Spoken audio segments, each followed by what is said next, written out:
புயலுக்கே தெரிஞ்சிருந்து இந்த அரசு செயல்படாத அரசு. அதுவே பரிதாபப்பட்டு பெஞ்சியல் புயலே பரிதாபப்பட்டு சரி கொஞ்சம் முள்ளமா போவோம்.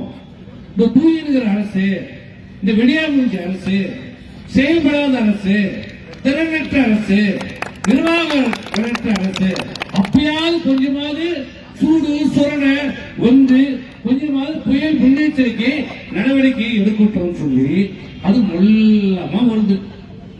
பிறந்த குழந்தைய தவழத்தை விட மொல்லமா இதுக்கு மேல என்னையா செய்ய முடியும் அந்த புயல்? அதுவும் பார்த்து பார்த்து ஒன்று. ஆனா நடவடிக்கை எடுக்க வேண்டிய முதலமைச்சர் என்ன செய்து கொண்டிருந்தார்? எங்க வந்திருக்கணும்?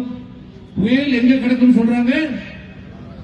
பாண்டிச்சேரிக்கும் மரக்காணத்திற்கும் இடையே புயல் கிடக்கும் என்று 10 நாளா கிளிப்புள்ள மாதிரி சொல்லிட்டு இருக்கிறாங்க.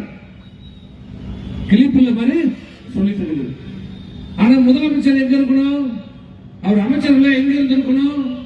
புயல் கரையே கிடக்கின்ற, புயலால் பாதிக்கப்பட இருக்கிற விழுப்புரம் மாவட்டம், கடலூர் மாவட்டம், கள்ளக்குறிச்சி